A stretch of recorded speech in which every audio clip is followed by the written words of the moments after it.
my pretties, it's Nerdy Witch here, and today we are doing the dollar store Wicca challenge. It's Monday night. I had nothing better to do when I got off of work, and my daughter's first birthday is coming up, so I thought, perfect time. So unfortunately, this is not entirely my bright idea. I found a blog entitled The Dollar Store Challenge and the most common magical items found at the dollar store. Now, if you watched my last video, you'll know that I'm a kitchen witch and found objects are primarily used in that style of magic, so I feel like dollar store is a good place to start. In fact, I buy a lot of things from the dollar store for my projects, various gifts, and to use in my practice. So I wasn't allowed to film in the dollar store. They were not happy with me. So I wound up filming the items, and I'm going to switch over to a voiceover to show you the magical items I found that could be of use at the dollar store. Here we find the mythical dollar store, who did not sponsor this video, nor did they let me film inside. But everything is $1 with 7% sales tax. I love to use scarves as my altar cloths. They come in so many bright colors and they all have seasonal decorations. On the bottom here, I found some rugs that would work really well too for tarot card reading mats. And then I migrated to the kitchen section. Here we find lots of placemats and dish towels, which also double as some great spare fabric if you have to sew together a poppet or something of that nature. You can also use pot holders to hold magical items such as crystal balls. And to my surprise, I found table runners. I was so excited. These make the most beautiful altar cloths, and there's plenty of room to personalize them. Believe it or not, it's very easy to find deity statues. You just have to dig and treasure hunt a bit. I use dollar store frames a lot in my magical practice. I can print out pictures from the internet of the person I'm trying to bless or pictures of the deity I'm trying to work with. And of course, you have candles of all shapes, sizes, and colors, and even prayer candles hidden here on the bottom shelf. You need incense for that air element, they got you too. It's not the cleanest display, but you go through so many candles as a witch. I could not believe I found chakra candles hidden on the shelf as well. These are gorgeous. They smell really good and they're really affordable. You can also reuse the jars for little spells later if you want. Trying to invoke an earth element? Well, there are plenty of river stones. You can use them for runes and other magical workings. These are an excellent source of seashells too. I hold lots of herbs and spices in these jars. I also make spell jars, so having this kind of selection is pretty awesome. A little bit farther down the same aisle, you can find many glasses that you can use for chalices. In fact, you can personalize them to the working that you're doing.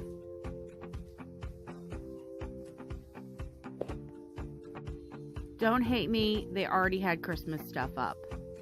However, there are plenty of awesome seasonal decorations to help with your altars, especially right now if you're trying to establish a Yule altar. There's also many colors of flowers down the craft aisle that you can use in different kinds of spells and decorations. If you head down the aisle just a little bit, you can find moss, cords, seashells, ribbons, and other miscellaneous small items that are very common in folk magic. I also really enjoyed that they had wreath making items because I use these to make dream catchers. There's also more glassware if you need vases and other containers to hold water and miscellaneous items for your altars. With a little imagination, these mirrors can be decorated as scrying mirrors. Here I found wooden dowels too, where I can make my own mini wands if I want to. I I also use these for God's eyes and various other folk magic. Having all these craft supplies doesn't hurt either. These can all be used in spell work, especially the glitter and fairy magic. There's feathers too that really help out with some of the spells that I like to do because I aspire to avian familiars. I also use pouches a lot in magic. To have some ready-made and easily accessible is pretty invaluable to me. Also, having storage for my various supplies are easily found at the dollar store.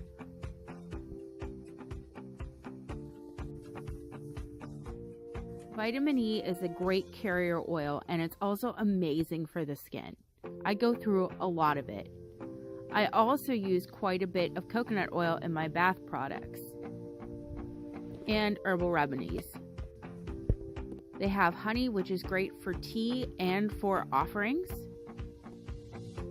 pink Himalayan salt, and other spices that can be used in magic as well. They're in 2 different places, so I like that there's a variety here. All of these have practical uses in kitchen witchery, and it's very easy to stock your shelves with this. Trying to go to the grocery store and spend $7 to $8 or more per spice is awful. I also couldn't believe that I found full-size cinnamon sticks. I use these a lot at Christmas time for magic. Of course, if you're trying to make a book of shadows, there is plenty to choose from and easily customizable. There's also plenty of implements and plenty of ink colors for spell work. Now, you're not exactly inconspicuous going into the dollar store in selfie mode, filming yourself, especially when you've got the Halloween contacts. I put mine back in because I love them. They make me so happy. So I'm wearing them.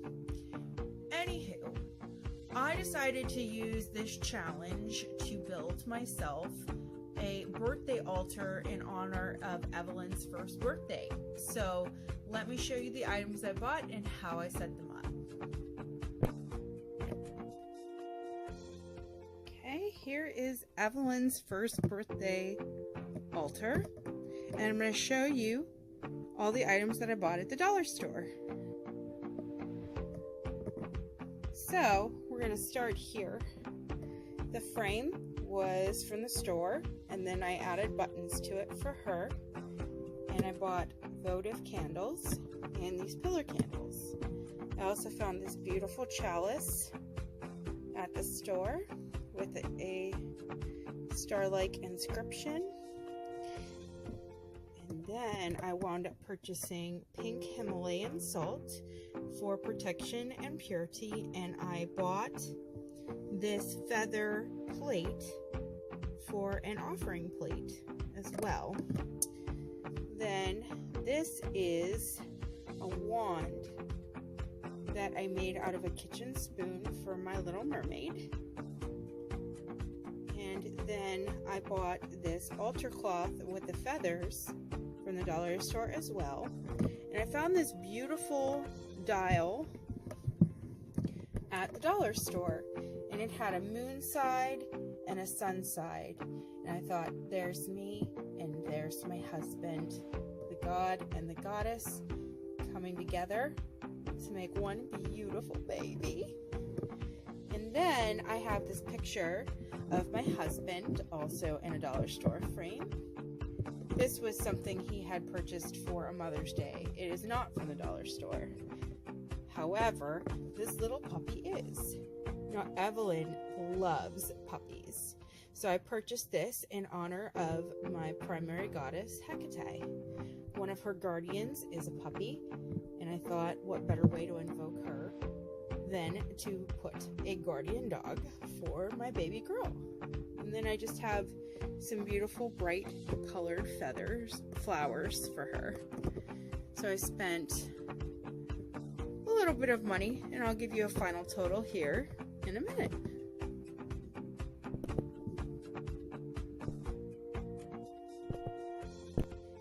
$16 I spent on Evie's first birthday altar. Every year I do one for my husband, I do one for Catherine, and this is the first time I get to do Evie's. I think it is the most perfect way to not introduce kitchen witchery, but also the dollar store witch challenge. So I would love to see more people trying to find everyday practical ways to celebrate their faith and their love and their dedication to their family. I am super jazzed that I had this opportunity. I hope that you enjoyed this video. If you would have done something different or there's something else that you would like to see, please comment down below. If you liked videos and want more like this, please hit the thumbs up button, and it would warm my heart graciously if you could subscribe.